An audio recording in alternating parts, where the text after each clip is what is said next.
Okay, welcome. We are not stopping there. Our speakers so far set the bar exceptionally high, but I'm sure our next guest will help us raise it even a bit higher, although it might sound impossible. So we're gonna, in a moment, we're gonna speak about data and analytics, building capabilities of the future.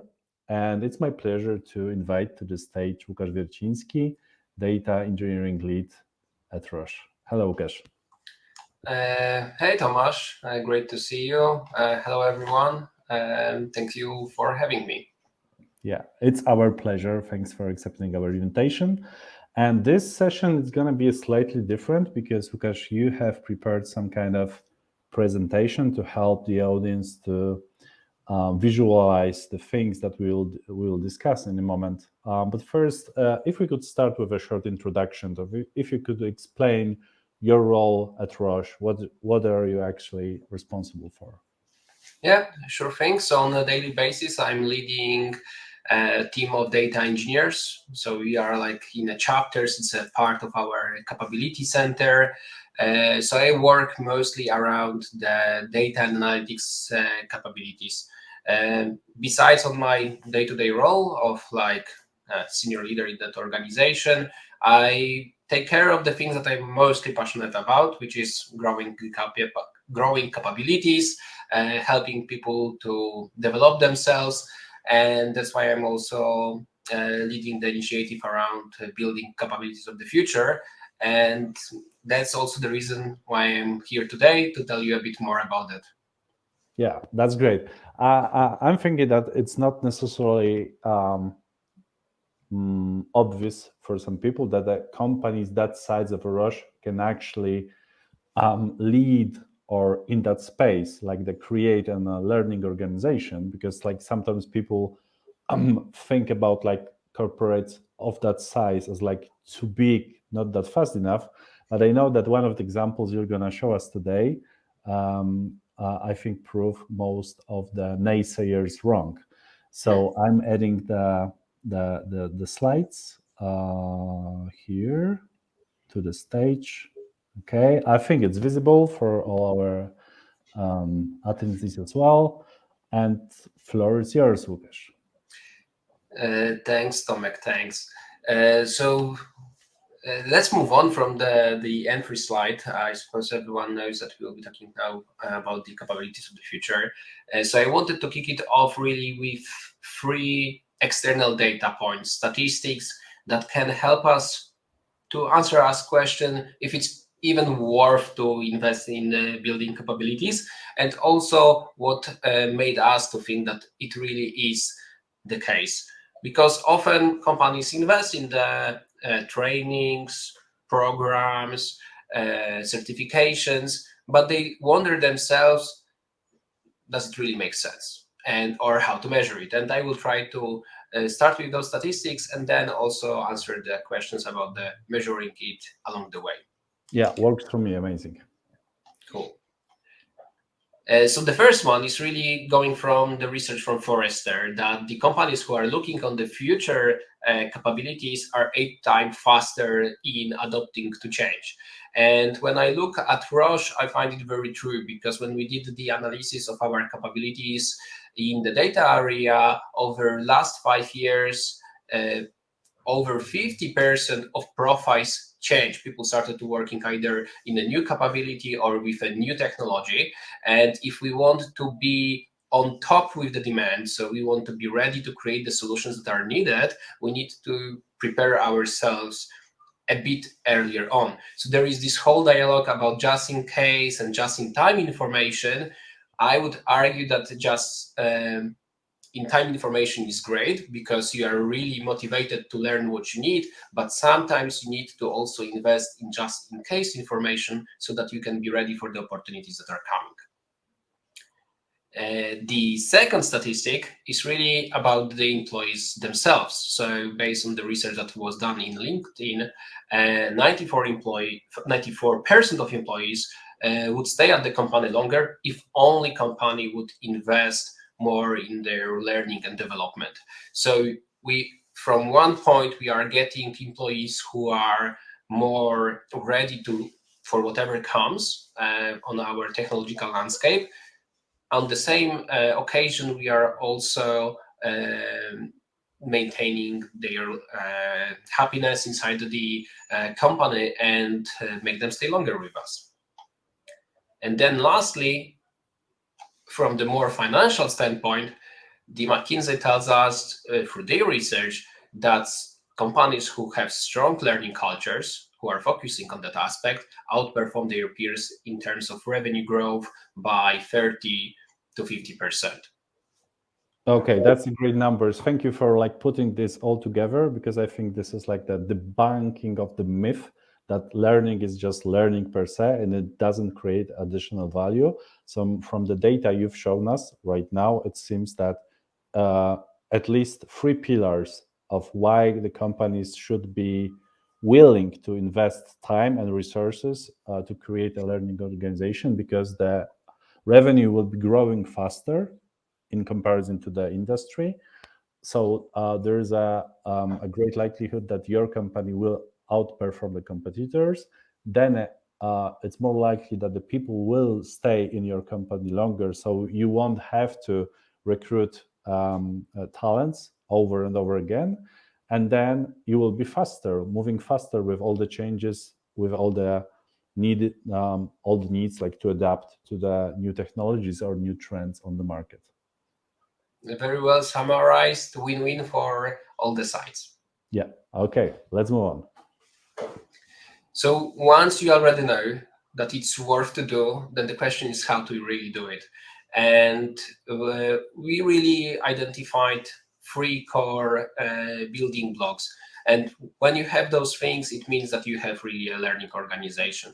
So first of all, there needs to be a supportive learning environment. So people need to have, for example, time to go for a training, to do self-paced learning, and outside of their day-to-day duties, so that they can stay updated and relevant for what's coming.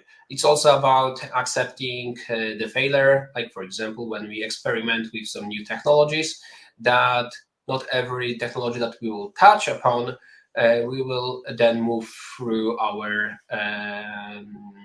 different phases of maturity, and that we will be using it in the IT products that goes to production. The second element is really about concrete learning processes and practices. A bit lengthy maybe name, but in short, I would say that it means that people should know answer for 2 aspects. First of all, they should know where they can go to consume knowledge, and then the second aspect, where they need to go to share knowledge. If people know those 2 things, you are really on a good track of making like efficient learning organization, because then there is very organic and natural knowledge exchange. And lastly, although very important, it's a leadership that reinforces the learning. So it needs to be emphasized that it is important, and on different occasions, on one-on-one discussions, on forums, panels, and providing this space so that our team members know that it's fine, that they invest the time, and doesn't think that it's necessarily something that needs to go or happen outside of the working hours. Okay, and from just a short one, from your experience and so far, like we need all these 3 pillars in place, right? Yeah.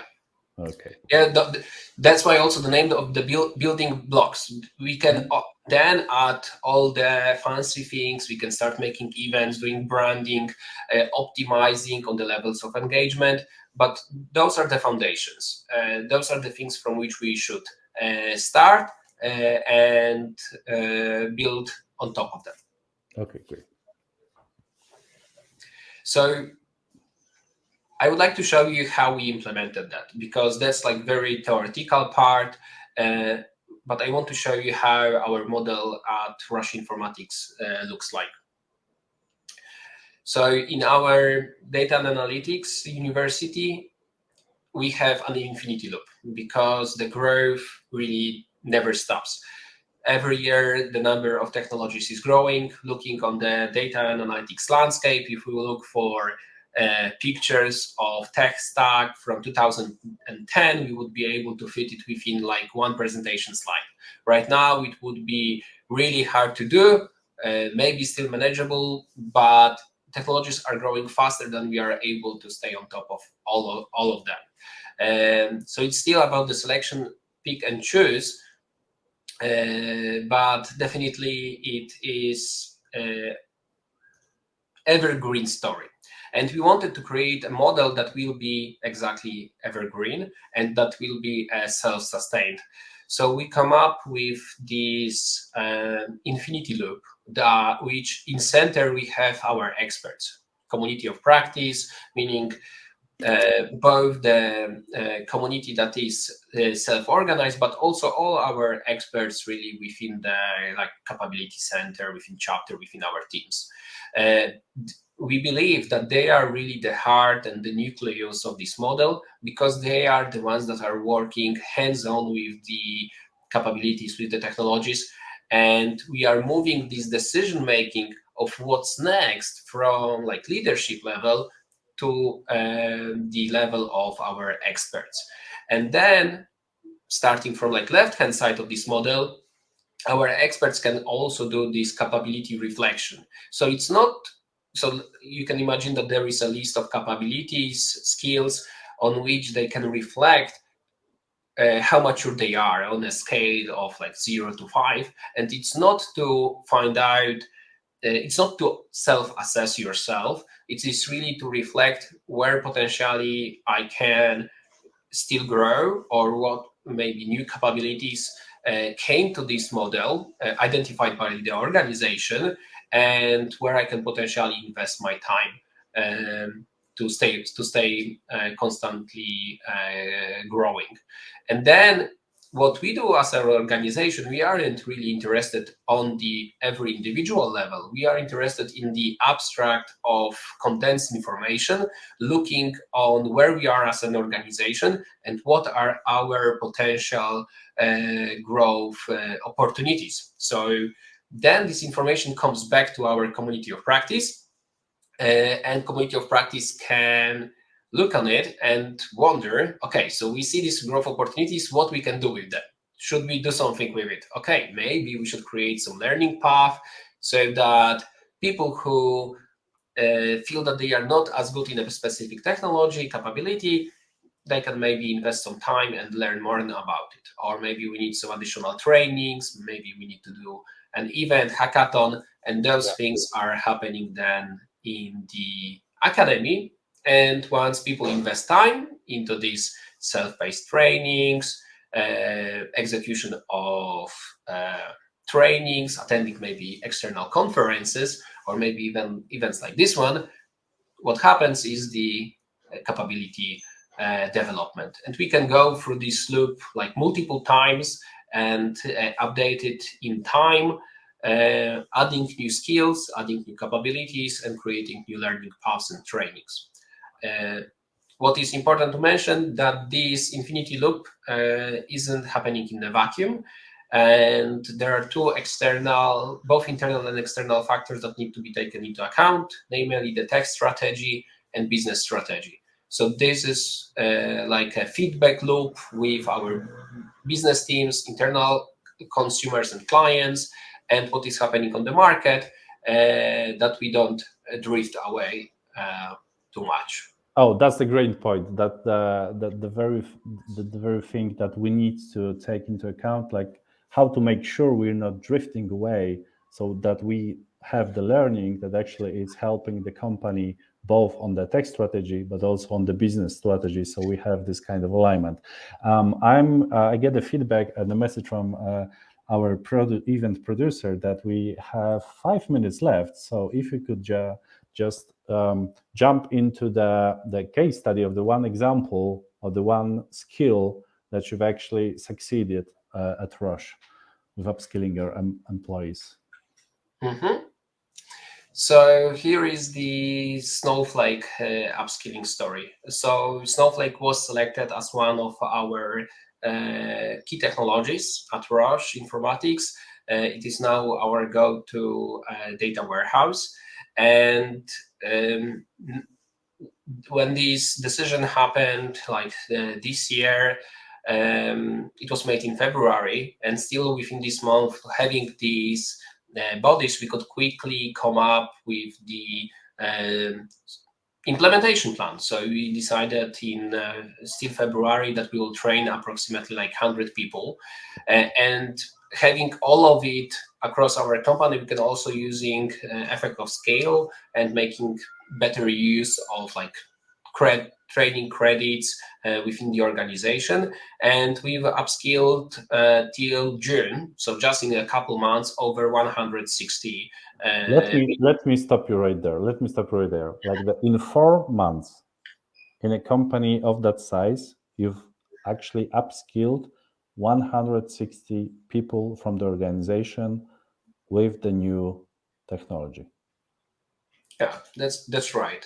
Amazing. But so some people were already, new Snowflake in the past because they've been doing something with it. We had some initial products built on this platform, but when we really made the decision, then within 4 months, 160 experts were trained, primarily coming from the data and analytics world. And to show you the scale, we have in total around 365 employees in that chapter, permanent employees. So a really significant chunk of those people are now Snowflake certified specialists. Well, I must say I'm a bit shocked. Obviously I've seen that presentation. I'm sorry. I'll be honest with you. I will be honest with the audience, but I'm still amazed about the pace. Even though if you're saying that some of the Roche employees were trained or like the new Snowflake at some point, I still can see that over 100 were on the beginner level. So you actually found time and resources to give them time to learn this new technology, and somehow give them time and space to learn this new stuff. Yes, exactly. And that's also very important for us that whenever we recommend something, when we put something on a learning path, if it's a book, external training, or then it is always sponsored by Roche. So people can only focus on consumption and not like seeking approvals and acceptations. Okay, great. If we could just turn off right now the presentation, because we have 2 minutes left, and would love to ask you, like Łukasz, for like some kind of tips from your experience. Like if you can imagine like any other company trying to get on the same path as you are, as you already are, what would you be like the first advice that comes to your mind? What would you say if I were on your position on a company of similar size, trying to do like follow your path, follow your like the what you've done with the Snowflake? What you would say to me? I would personally start with the community of practice. So identifying the experts who are vocal and who can lead others, and start nominating out of our experts the capability leads. And then, of course, assuming that we already identified our capabilities. So that would be probably even like earlier point. So we identify our strategic capabilities when we know where we want to invest. Then we start assigning capability owners and define in what areas we need our community of practice, so that people can start, share, and exchange knowledge. So share and consume knowledge. That's really the first step to start building. And then we can think of the academy, and then self-reflection. I would say that would be the third step in the line. I thank you for this. Thank you for this session. I'm sorry we didn't have more time, but I hope we'll stay in touch. And for all the attendees, that the link to the Łukasz profile on LinkedIn will be pasted in a minute also, so please stay in touch with us. The recordings will also be available for you after the session is over, so I hope we'll continue this conversation. Thank you so much. So for the learning organization, we need to human-driven change, we need to find people with passion that will be the champions for the change and for upskilling other employees in our organization. Thanks so much for your time, Łukasz. Thanks for joining us today. Well said. Thanks, Tomasz. Thanks, everyone.